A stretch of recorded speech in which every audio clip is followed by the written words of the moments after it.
আপনাদের যাদের রক্তের উপরে দাঁড়িয়ে বাংলাদেশে আমরা পরিবর্তনের স্বপ্ন দেখেছিলাম, সেই স্বপ্ন ভঙ্গ হয়েছে।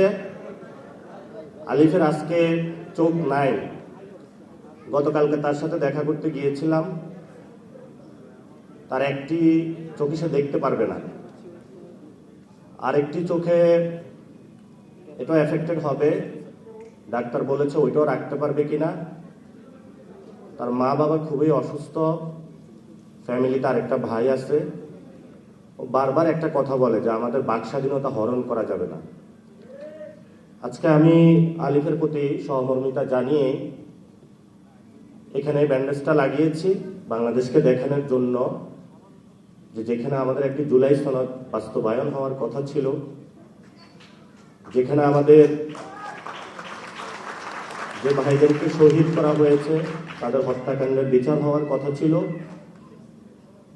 যাদের হাত কেড়ে নেওয়া হয়েছে, পা কেড়ে নেওয়া হয়েছে, চোখ কেড়ে নেওয়া হয়েছে, সেই মানুষগুলোর সুচিকিৎসা হওয়ার কথা ছিল, যে ফ্যামিলিগুলো ক্ষতিগ্রস্ত হয়েছে তাদের ক্ষতিপূরণ পাওয়ার কথা ছিল, যেখানে একটা ইউনিটির কথা ছিল, সেখানে অনেকেই পকেটে নিয়ে টাকা নিয়ে হাঁটছে যে জুলাই শহীদ ফ্যামিলি বা আহতদেরকে টাকা দিয়ে ক্রয় করবে।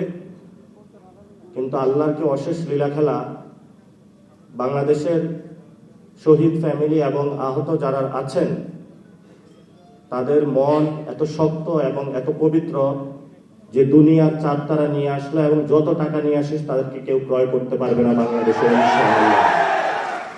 যে মানুষগুলো আহত হয়েছে, শহীদ হয়েছে, সেই মানুষগুলোকে মুক্তিযোদ্ধা মন্ত্রণালয় ব্যবহার করে ৭১-এর মুক্তিযুদ্ধের পরে এই মন্ত্রণালয় ব্যবহার করে অনেক কারসাজি হয়েছিল।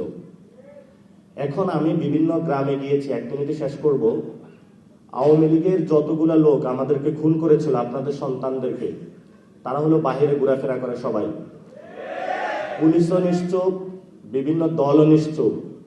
আমরা যখন কথা বলতে যাই তারা বলে যে চুপ করে থাকেন, নাহলে চোখ উপড়ে ফেলবো। বললাম যে ভাই কি হয়েছে, একটু রাতের বেলা খোঁজ নেওয়ার চেষ্টা করলাম।